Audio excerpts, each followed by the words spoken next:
So hello everyone, so this is C S Anita Saraf, your friend mentor and coach. So कैसे हैं आप? उम्मीद कर रहा हूं कि आप अच्छे हो, आपकी प्रिपरेशंस अच्छी चल रही है, राइट?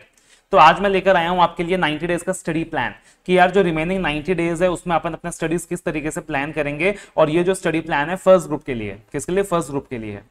अब देखना सर, यहाँ पे मैंने आपको 90 डेज नहीं 75 डेज के सबसे प्लानर दिया है। 75 डेज के सबसे प्लानर क्यों दिया है? क्योंकि मैं अज्यूम कर रहा हूँ कि हो सकता है कोई एक सब्जेक्ट की अभी तक आपकी कोचिंग ना हुई होगी, या फिर हो सकता है कि अभी तक आपने पार्टिकुलरली अपना जो स्पॉम है, स्पॉम का कोई पेपर हो सकता है आपका क्लियर नहीं हुआ रहेगा।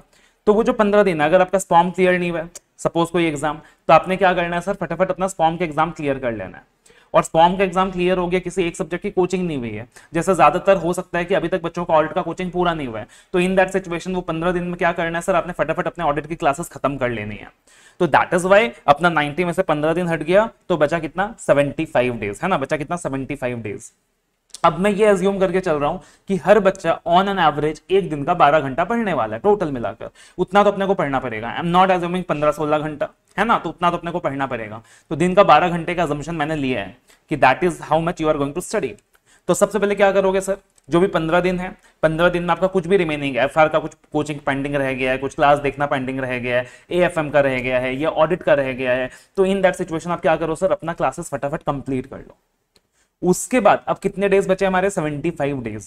अब 75 डेज को मैं डिवाइड कर रहा हूं 45 डेज एंड 30 डेज के दो ब्लॉक्स में, ठीक है? पहला जो हमारा ब्लॉक है 45 डेज का, इन 45 डेज के ब्लॉक में आप क्या करोगे, आप डेली तीनों सब्जेक्ट पढ़ोगे। डेली के डेली आप क्या करने वाले हो? तीनों सब्जेक्ट पढ़ने वाले हो।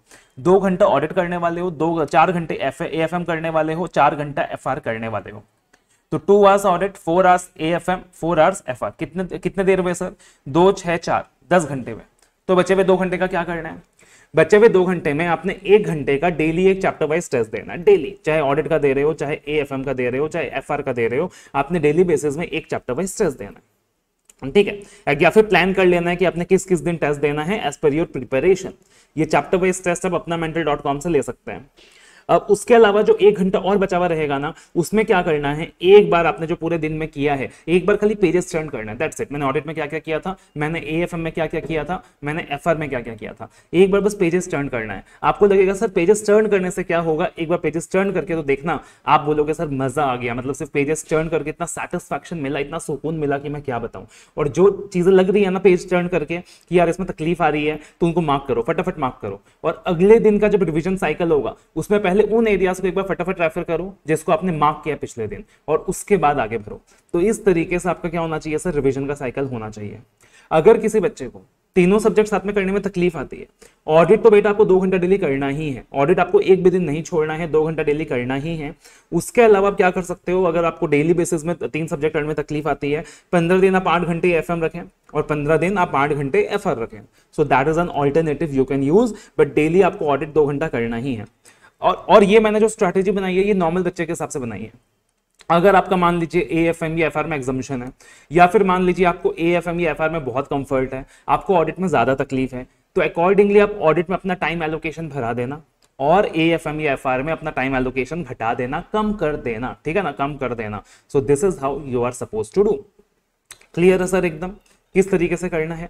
और हाँ, ऑडिट के प्रिपरेशंस के लिए डेली बेसिस में आप मेरा रिविजनरी वॉइस क्लिप यूज कर सकते हो।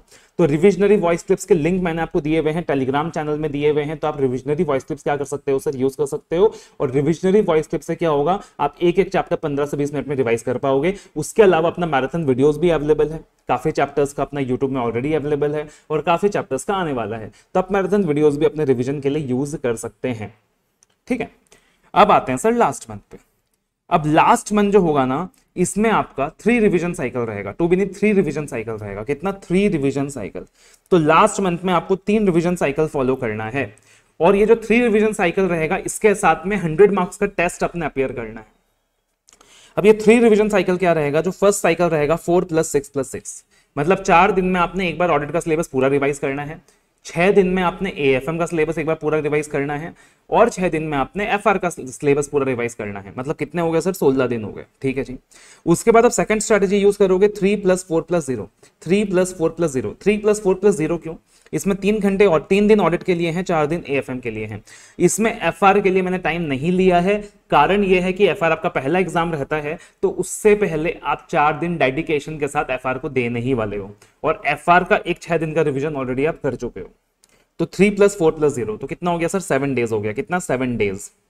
अब थर्ड साइकिल है 2+2, 2+2 मतलब देखो यार, एग्जाम में तुमको क्या करना है, 1.5 डेज में ऑडिट रिवाइज करना होता है, 1.5 डेज में एएफएम रिवाइज करना होता है। तो उस वक्त तकलीफ ना आए बोल के अभी एक 2+2 का साइकिल फॉलो करना है। 2 दिन में एसएफएम रिवाइज करना है, एएफएम, और 2 दिन में ऑडिट रिवाइज करना है। दोबारा से मैंने एफआर के लिए टाइम नहीं दिया, क्योंकि अब आप देखोगे 16+7+4 कितने हो गए, 27 दिन हो गए। और जो बचे हुए दिन है वो किसके लिए यूज करने वाले हो, सारा एफआर के लिए यूज करने वाले हो, बिकॉज पहला पेपर क्या है आपका, एफआर है। समझ गया ना। और साथ ही साथ अब ये जो रिवीजन साइकिल आपका रहेगा, इसमें आपको ये इंश्योर करना है सर कि एटलीस्ट आप क्या करोगे, तीनों सब्जेक्ट का एक 100 मार्क का टेस्ट साथ में दोगे। वैसे तो मैं एडवाइस करता हूं कि आप 200 मार्क का टेस्ट दें। अपना मेंटर के टेस्ट सीरीज में भी हमने आपको 200 मार्क के टेस्ट दे रखे हैं, बिकॉज दैट इज एडवाइजेबल। तो आई विल एडवाइज यू कि आप 200 मार्क के टेस्ट दें, बट अगर 200 मार्क का टेस्ट नहीं भी हो पाता है बेटा, तो कम से कम 100 मार्क का टेस्ट तो आपको देना ही देना है। That is something you have to do vigorously, ठीक है ना। So this is the planner that you can follow. तो सबसे पहले मैंने आपको जो 15 दिन है उसका मार्जिन रखा, क्योंकि हो सकता है बच्चा वीडियो लेट से देख रहा हो, या फिर हो सकता है आपका कोई स्पॉम का पेपर पेंडिंग हो, या हो सकता है ऑडिट की कोचिंग्स बाकी हो सकता है ऑडिट की कोचिंग्स हो चुकी है, एएफएम एफआर में कुछ क्लासेस वगैरह देखना बाकी हो। लेकिन अगर मान लीजिए सब कुछ हो चुका है सर, ऑडिट की क्लासेस भी हो चुकी है, एएफएम की भी हो चुकी है, एफआर की भी हो चुकी है, बहुत अच्छी बात है। तो आप 90 डेज में क्या कर सकते हो सर, आप अपना वो प्लान स्टार्ट कर सकते हो। जो 2+2+4 का प्लान 45 डेज के लिए था, फिर आप इसको 60 डेज के लिए फॉलो कीजिएगा। कितने डेज के लिए, 60 डेज के लिए फॉलो कीजिएगा। और याद रखिएगा डेली बेसिस में आपने क्या करना है सर, यहाँ पे आपने 10 घंटे पढ़ने में लगाने हैं, 1 घंटा टेस्ट में लगाना है, और 1 घंटा क्या करना है सर, जो भी आप पूरे दिन में पढ़ा है उसको रिव्यू करने में लगाना है, और प्रॉब्लमेटिक एरियाज को मार्क करने में लगाना है। ठीक है जी, आई बिलीव समझ में आ गया होगा। और ये जो लास्ट मंथ है पार्टिकुलरली, इसमें हमने क्या करा, 3 रिवीजन साइकिल में आपके रिवीजन्स को इनकॉर्पोरेट कर दिया। इसमें भी आप क्या कर सकते हो पता है, एक चीज और सजेस्ट करता हूं। फर्स्ट रिवीजन साइकिल में कॉन्सेप्ट बुक से पढ़िए, सेकंड रिवीजन साइकिल में आपका क्वेश्चन बैंक जो होगा उससे प्रैक्टिस कीजिए। तो फर्स्ट रिवीजन साइकिल में कॉन्सेप्ट बुक से पढ़िए, और सेकंड रिवीजन साइकिल में क्वेश्चन बैंक को रेफर कीजिए, जो भी आपके क्वेश्चन बैंक से, और सारे क्वेश्चंस प्रैक्टिस कीजिए। और जहां क्वेश्चंस प्रैक्टिस करते वक्त आपको तकलीफ आ रही होगी, उन क्वेश्चंस को मार्क कर लीजिए कि आगे चल के एग्जाम से पहले जो 1.5 डेज का भी टाइम रहेगा ना, अपने को सिर्फ वही वाले क्वेश्चंस रेफर करना है, उसके अलावा कुछ रेफर नहीं करना है। अब सर मेरा जो सब्जेक्ट है ऑडिट, इसमें आपको मैं कैसे सपोर्ट कर सकता हूं सर, रिवीजन वीडियोस अवेलेबल हैं, फ्री ऑफ कॉस्ट अवेलेबल है, हर बच्चा उनको यूज कर सकता है। रिविजनरी ऑडियो क्लिप्स अवेलेबल हैं, फ्री ऑफ कॉस्ट अवेलेबल है, हर बच्चा उनको यूज कर सकता है। स्टैंडर्ड्स ऑफ ऑडिटिंग के ऑडिट रिपोर्ट के समरी नोट्स अवेलेबल हैं, that is something you can use free of cost, कोई दिक्कत की बात नहीं है। कॉम्प्रिहेंसिवली कवर्ड है from the ICS study material, तो ये सारी चीज आप यूज कर सकते हो। उसके अलावा हमारा जो टेलीग्राम चैनल है उस पर डेली बेसिस में 4 से 5 अब एमसीक्यूज पूछे जाने वाले हैं डेली बेसिस में। तो डेली बेसिस में आप अपने कॉन्सेप्ट्स की प्रिपरेशन को असेस कर सकते हो बाय सॉल्विंग द एमसीक्यूज। उसके अलावा कोई दिक्कत आती है तो अपने भाई को व्हाट्सएप कर सकते हो, मैं हूं आपको असिस्ट करने के लिए। You can just WhatsApp me at 863-858-5920, ठीक है ना, 863-858-5920। और अगर ऑडिट में ज्यादा तकलीफ आती है, then in that situation you can go for the faster classes also, you can go for the exam oriented classes also, that is again available at apnamental.com। तो इस रिवीजन साइकिल को विगरसली फॉलो कीजिए। और हाँ, एक बात और, ये जो 2 घंटे आप ऑडिट को दोगे ना सर, एडवाइजेबल है कि आप अर्ली मॉर्निंग अगर सुबह उठकर पढ़ाई करते हैं तो वो 2 घंटे ऑडिट को दीजिए, क्योंकि ऑडिट में क्या होता है, याद करने का चीज रहता है ना। और अगर आप लेट नाइट पढ़ाई करते हैं तो जो भी टाइम होता है ना, जब आप सो के उठते हो, थोड़ा फ्रेश रहते हो, 2 घंटा आपको लगता है कि यार एकदम माइंड झकास काम करने वाला है, तो आप उस 2 घंटे में ऑडिट को दीजिए। बिकॉज ऑडिट में क्या होगा सर, रिटेंशन बहुत ज्यादा चाहिए। So that is something you have to remember. So all the very best, love you all. Comment करके जरूर बताएं कि सर आप और क्या चाहते हो, कि किन टॉपिक्स में मैं वीडियोस बनाऊं, किन टॉपिक्स में मैं आपको गाइड करूं। तो just comment and let me know, तो accordingly I will be making videos on those topics.